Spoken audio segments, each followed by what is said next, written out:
விருத்தாச்சலம் அடுத்த ரூபன் நாராயணநல்லூர் கிராமத்தில் முறைகேடாக வழங்கிய வீட்டுமனை பட்டாக்களை ரத்து செய்து வீட்டுமனை இல்லாத ஏழை எளிய பயனாளிகளுக்கு வழங்க வலியுறுத்தி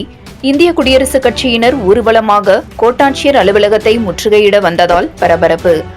கடலூர் மாவட்டம் விருத்தாச்சலம் அடுத்த ரூபன் நாராயணநல்லூர் கிராமத்தில் அரசுக்கு சொந்தமான நத்தம் பழைய புலையின் 76 12 ஏக்கரில் அரசு கட்டிடங்கள் மற்றும் நரிக்குறவர்களுக்கு வழங்கப்பட்ட இடம் போக மீதமுள்ள இடத்தில் மங்கலம்பேட்டை மற்றும் சுற்றுப்புற கிராமங்களில் வாழும் வீடற்ற ஏழை குடும்பங்களுக்கு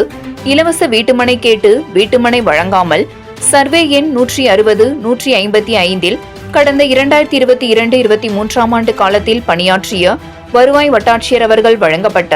53 இலவச வீட்டுமனை பட்டாக்கள் பெரும்பாலானவர்கள் வீடு நிலம் உள்ளவர்களுக்கும் ஒரு குடும்பத்தில் 7 பேர் 6 பேர் 4 பேர் என முறைகேடாக வழங்கப்பட்ட இலவச மனை பட்டாவை ரத்து செய்ய கோரியும் இது சம்பந்தமாக வருவாய் கோட்டாட்சியர் மாவட்ட வருவாய் அலுவலர் மாவட்ட ஆட்சியர் அனைவருக்கும் மனு அளித்தோம். இதுவரையில் முறைகேடாக வழங்கப்பட்ட மனைப்பட்டா ரத்து செய்ய மறுக்கும் வருவாய்த்துறை அலுவலர்களை கண்டிப்பதாக கூறியும் வீட்டுமனை பட்டா இல்லாத ஏழை எளிய மக்களுக்கு வீட்டுமனை பட்டா வழங்க வலியுறுத்தி விருத்தாச்சலம் வருவாய் கோட்டாட்சியர் அலுவலகத்தை முற்றுகையிட விருத்தாச்சலம் பாலக்கரை சந்திப்பு பகுதியிலிருந்து கோரிக்கைகளை வலியுறுத்தி மாநில பொதுச் செயலாளர் மங்காப்பிள்ளை தலைமையில் முழக்கமிட்டு